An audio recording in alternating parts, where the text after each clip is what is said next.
Hey everyone, before we begin this, you can see part 1 of this face series where I have given a brief on how to draw the face in proportion and render it using markers and color pencils.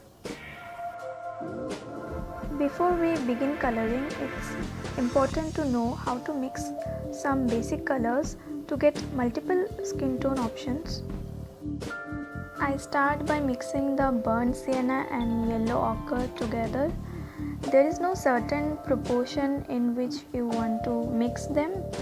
You can just increase or decrease either of them and swatch them out and find out which color you want to use in your illustrations.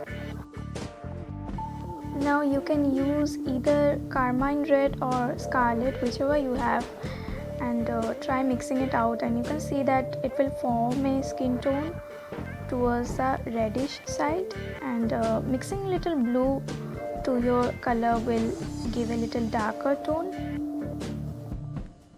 Now since the medium is watercolor, we can use water to dilute a shade to make it more sheer and translucent.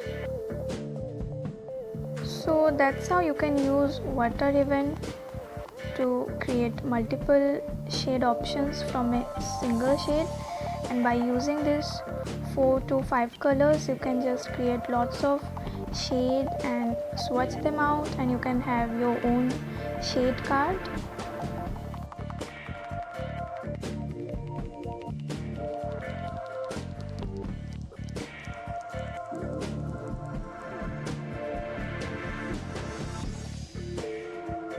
So let us begin the face rendering now. I'm using size 1 brush, and just remember to use very light hands while using watercolor medium.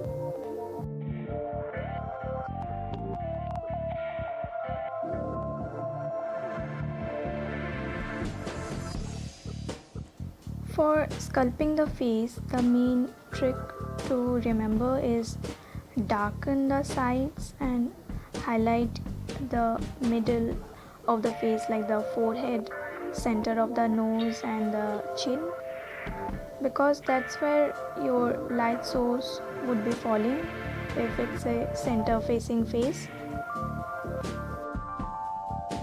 So while rendering your face, start from the corners and bring everything in the center. It's important to note your brush strokes has to be very uniform, and you should be working with very light hands, and also let the layers of color dry in between before you move to the second layering of the colors.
After you're done with your sculpting the face, you can add shadows by using a darker tone of color from your swatch card, and yeah, that will give more depth to your face. So you can see I'm just adding a little of the color in the corners and just smudging it towards the inside.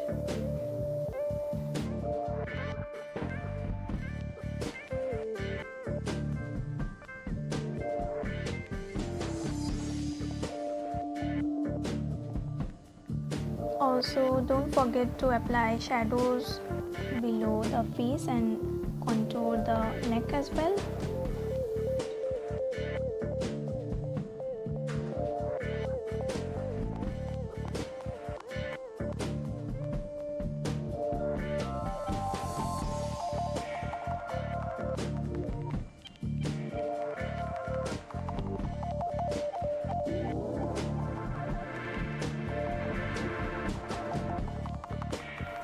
I'm using just a normal lead pencil to outline everything well. You can also use a black fine liner if you want.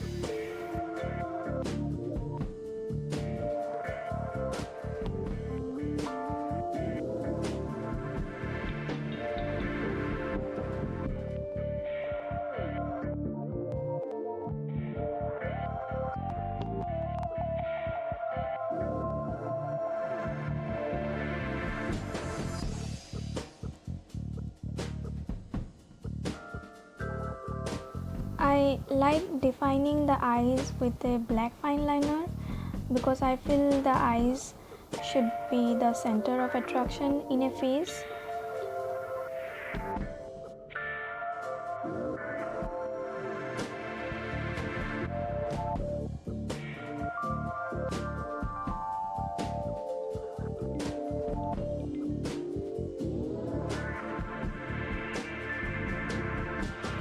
Now you can use a pencil color to bring in some more depth. Choose a shade similar to your base watercolor. Otherwise, the contrast in the watercolor and the pencil color medium would be too high. So you need to choose a shade which is quite similar to your base color, and everything should come in well.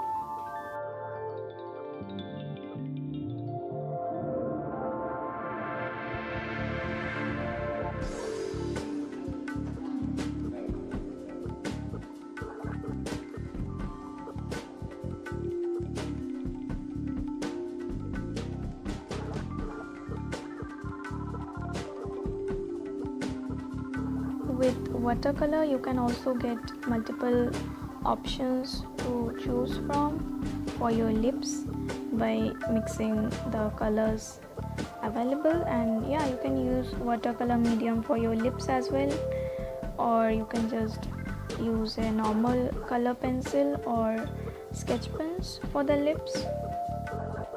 To add some gloss to your lips, you can use a white gel pen.